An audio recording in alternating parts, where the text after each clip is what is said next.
Welcome into the DFS Den. Dave Eddy here, aka Corporal Eddie on Twitter. Week 3, talking quarterbacks. We're going to start with cash. Jalen Hurts is right at the top of my list. I love a QB in cash that raises their floor with their legs. Hurts is just a cash player each and every week for me. Josh Allen is next on the list, going up against Miami. He's going to be pretty popular. A little less of a running quarterback than Hurts, but a hell of a lot better passer. I'm going to say that with salary being so tight this week, I'm definitely leaning Hurts at the moment, but I'm not so sure you could go wrong either way. When we get to MME, again, Hurts and Allen right up there. They are both second and third in points so far for QBs this year. Both have a pretty clear-cut stacking option. Both are going to be very popular. Definitely good enough to take down a GPP. I think that probably goes without saying. But if you play, one of them, you're going to have to get different elsewhere. Not the end of the world, but something to keep in mind. Lamar Jackson going up against New England.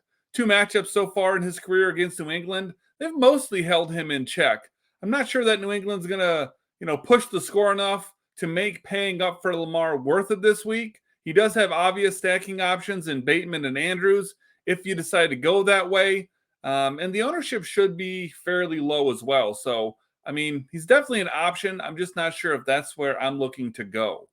Pat Mahomes, going up against the Colts, I think he may just be the play this week. I don't think he's going to be over popular, and that's definitely, the best time to play any player, but specifically, certain players that are typically popular whenever we see them on the lower end of things, regardless of matchup.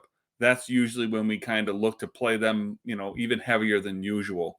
Paying up a tight end this week to stack Kelsey with Mahomes. It's an interesting way to kind of flip roster construction because I think most people are going to be paying down at tight end. So that's definitely another advantage that I can think of with playing Mahomes this week. Justin Herbert going up against the Jags. I will say that he's going to be under center this week. I wouldn't worry too much about that. Does have an interesting matchup here against Jacksonville. I think I like him a lot more, though, if Keenan Allen is playing.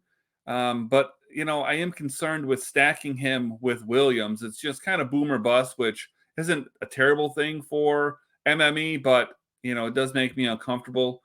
I don't hate the idea, though, of stacking Herbert and Eckler. I think that'll help get you a little bit unique. And obviously, you're still playing awesome plays. Matthew Stafford going up against the Cardinals. Stafford and Cup stacks are obviously always in play. They won't be too uncommon, though. I think that, a double stack with Higbee is an interesting way to get a little bit more unique. So I can see going that route. And then Matt Ryan, he's going to be the cheapest quarterback I'm willing to consider this week. But that is only if Pittman is healthy and on the field. I could see KC, pushing this offense to have to throw and score a lot of points. Might not be pretty or might not feel comfortable, but I think that, if all of that is in play, it does end up being viable. So that's where I'm going this week. If you haven't done so yet, pop on over here, subscribe to the channel, make sure you turn on the notifications so you get an alert every time a new video comes out, and then make sure and drop a like on this one, and we'll see you next time.